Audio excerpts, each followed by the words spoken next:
venu en effet de vous annoncer le lauréat du Grand Prix éditorial de la presse et de l'édition des professions de santé. Le jury, présidé par André Grimaldi, a donc décidé d'honorer le professeur Claude Matuszanski pour un article dans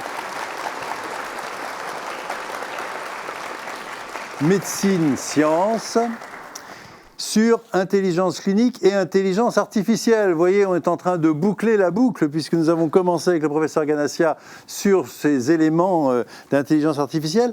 Et là, le professeur Claude Matuszanski, qui est professeur de médecine à Paris Diderot et qui était chef de service des hôpitaux en gastro-entérologie et qui a été également membre du comité consultatif national d'éthique, attire notre attention dans ce papier extrêmement bien construit sur, en fin de compte, cette intelligence artificielle dont on comprend aujourd'hui qu'elle est parfaitement utile et même rentable pour, par exemple, de l'imagerie, parce qu'on peut imaginer qu'en effet, à ce moment-là, c'est encore plus fin peut-être que l'œil, même que parfois il faut quand même coupler un peu les informations.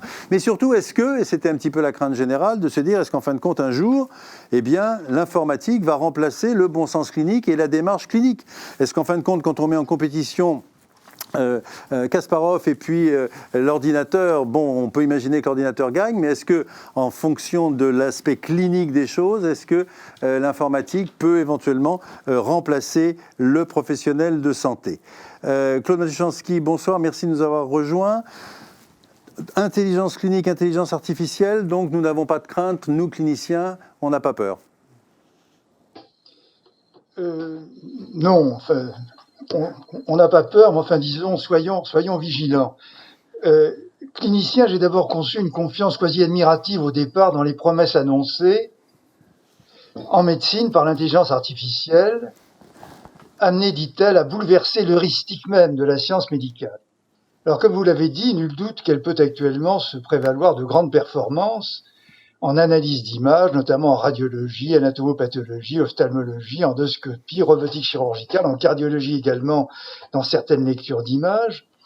Par contre, en pratique clinique au contact du patient, les résultats de l'intelligence artificielle actuellement, fondés sur des données probantes et notamment des essais contrôlés, restent très peu nombreux et amènent à une critique raisonnée qui est le fondement de toute recherche, y compris translationnelle.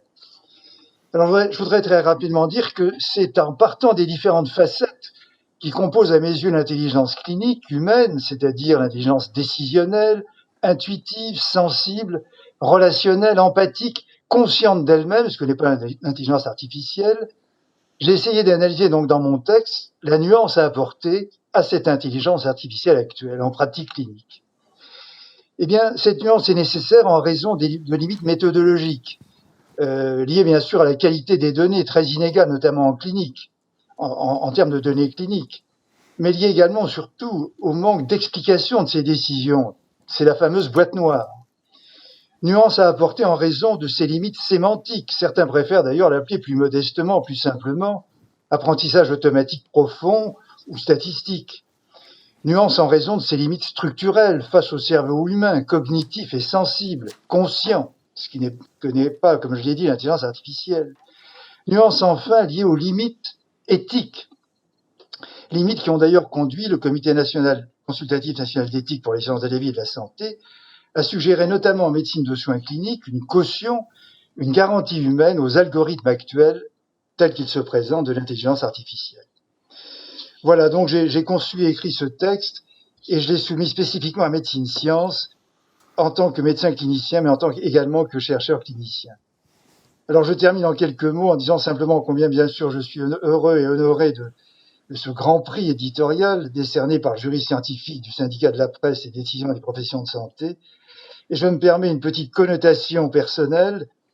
J'étais bien sûr heureux que mon texte ait été accepté dans Médecine Sciences.